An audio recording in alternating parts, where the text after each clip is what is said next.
কিরি করো পরিবেশ নি বিসংতি অসা তো লাইখা ঠিক ন কিন্তু তাবো গাঙ্কাই তাই হননি পরে ন হজাগিরি নাই হজাগিরি বতিপ্রা লাইবুমো তিপান লাইবুমो বালাই খেনা কাইসা নাংকুক মানে সিনি ter কিন্তু তেরো বনুক জাখা বরক নিয়াগো পয়সা করে যা কিসে মিসা পয়সা তংমাবো অসাও খরচ খাইবি যা তাবো এরাগানি বিল করে পেমেন্ট করে এরাগানি সামং করে অন্যান্য দপ্তরনি সামং করে এতে খাইয়ে বরক নিয়াগো পয়সা করে বলতে একবারে করে ঠক ঠক ও জায়গা বাঁচাবই বরক তো আসলে দিশা হারা কিন্তু তো ফাইন বছর বয়সে হজাগিরি খুঁজাবা হজাগিরি তো খাইয়ে নাংনাই ন যাক দুঃখ কষ্টনি বিসংতিব হজাগিরি मा खायनाय आगेनि दिन्थियो गाकाय बामफ्रां सरकार तंमोननि यागल गाकाय हजागिरिनि बागै सरकारनि सामं आङै थानाय रंनि यागो पैसा किसा मिसा फायै तंग थक्सा थखाय मानो ताबो ग जागा गरै शुधु ताबो कक सिमी पार्सन बाजे सिमी न जों खानालाय तंनो क्लायलायसिबो तिप्रा तंदाय बीजेपी बो विभिन्न एमांग कक शुधु एमांग कक सिमी न त्रिपुरा राज्य श्रेष्ठ त्रिपुरांनाय भारतवर्ष श्रेष्ठ भारत तंनाय सिनी बुबुग्रा संगे पार्टी बाहायनो खानसानि मारिं खांकसे त्रिपुरा सानि तमना हामगाय फायनाय थानसां लायलेख्या बुट लायलेख्या तो बस थातायबो थानसा नांनायखौ गताय बसुक जराती थानसां लायखाखाय त्रिपुरा सानि सामं तांमाननायाबो बरंनो सिसिनाय ताबो सिनजोबो आमिंबो थंगो सिनजोबो लेंगो ताबो जनगण गांकाय इनानि बांतां सिनाय बाक्रि करे सिक्ला रकनि परिधान रकनि लेखापड़ानि जागा खसर बासका खसरो प्राइवेट स्कूल उंगो रां पैसारि परिना नांगो रां पैसा करिखे परिनानि जागा करे खसर बासका खसरि दंगो गांकाय फिया जरा एमएलए जरा एडीसी मेंबर जरा विलेज कमिटिनि मातब बरक मंडलनि नेतारक फोरोंनि बागै हेंकले रांनो बाप करे बरं हेंकले तंना तंबाया साना साबाया गांकाय अरे जुदि सरकार बीजेपी सरकार आंग्रिया नंगांकाबा एडीसीनि सामं एडीसी प्रशासन सामं तांनिया एडीसी मेंबर सामं तांनिया एडीसी सीएम एम सामं तांबाया गांकाबा दाबांनि बागै माय आं थंका नों गांकालाय बिलाट गुरिनाय सिंगापुर गुरिनाय नोंकाय तामनाय 550,000 टाकानि जुता गाननाय 54,000 टाका दामनि जुता गाननाय 30,000 टाकानि कामस्लि जोमनाय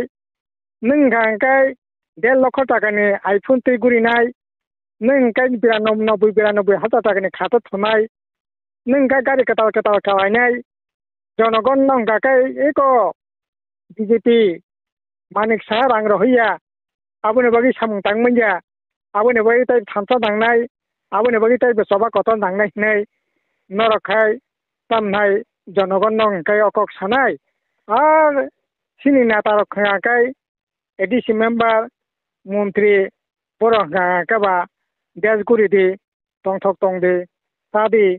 पोशाक गाहाम गानदे न गाहामथि सादे गारि गाहाम खायदे अरे रां रहिया गांकाबा बेबक नसाय तंलाय एंता आगे बाकक से तंना बुले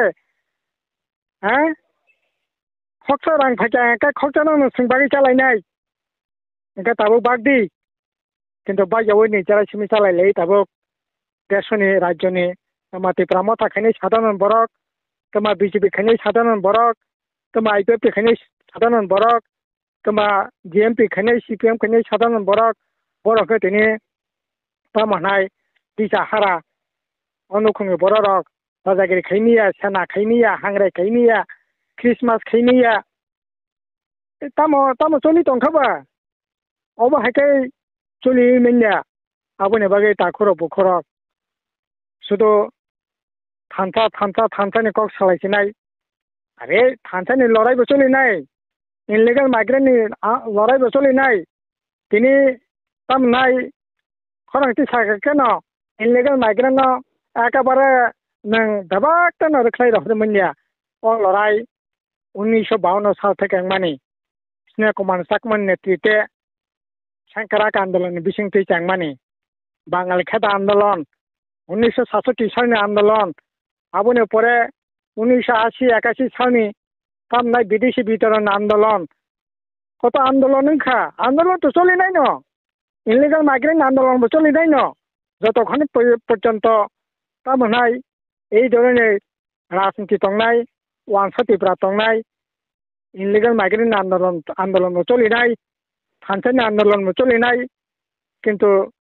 नन नासिंगै आंदोलन खायै आंखा जाया फिसिनाय आनी कुकुनो भविष्य तंगलाक चाकरी करै बाकरी करै नरक नेता रक नरक मंत्री रक नरक एमपी रक गाकाय तंना तंबैया ताना साबै आं खिनाय अब हाके तो राजनीति बेसि दिन चलिमिन्या काजे ताखर बुखर सेनानि जराव ताइतामा सासेनाय ताबो शुधु तामनाय आइ एसेंजाया खौ ताबो ताइबोसो थानसा नांनाय सुख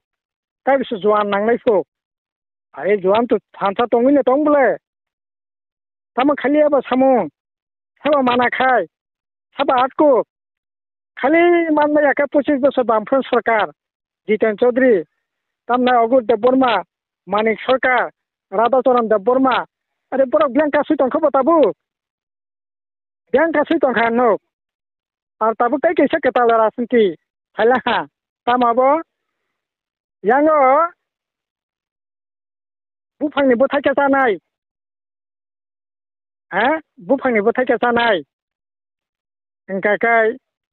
आ बुफां हर नांखा इंकाकाय हर बोथान दायित्व खानिया तामा राजनीतियावबो बीजेपी नखै कुनाय बीजेपी नि विरुद्ध का आंदोलन नाय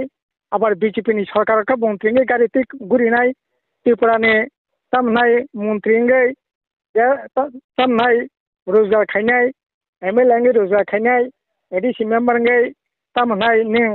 दा गाहाम बाहायके तंगै मानो चेष्टा नों खायनाय अब अंकके तो ओ माइरं मागना तारमाखाय त्रिपुरा मथानि तामिनि नातारक सालायला हा सिनि सरकार मागना रमाने सिनि सरकार नक रमाने सिनि सरकार तामनाय हमक रमाने तमक रमाने रागा रमाने सीपीएम खाने के माखैया जेएमपी खाने के माखैया आर नों नैनि सरकार ते किसाननि सेना फुरकाय सिनि सरकार जखन सामं हाइना तांफुरं गाकाय अब बीजेपी जाया सिया खायका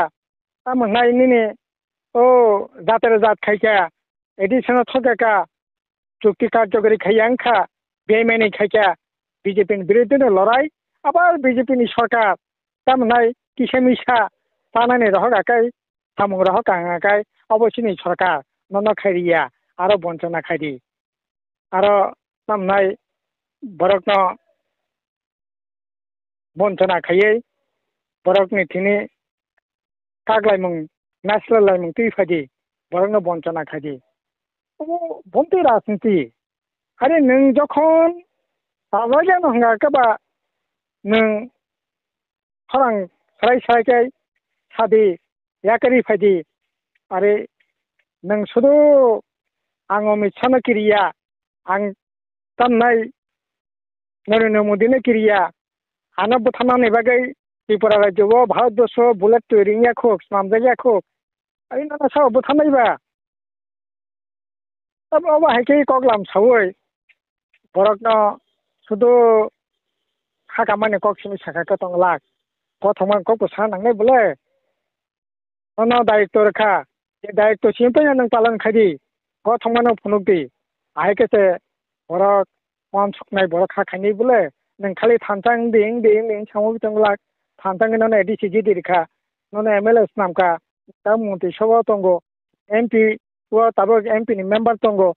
निर्वाचननि तामना दिशन डकुमेंट 18 पातानि जेकक सामानि नंबनो पुरान खायदि शुधु विरोधी रंग कुलना नेबागि सीमित थानसां खाके चुगलाक बोले শুধু বিজেপি নো কুলাই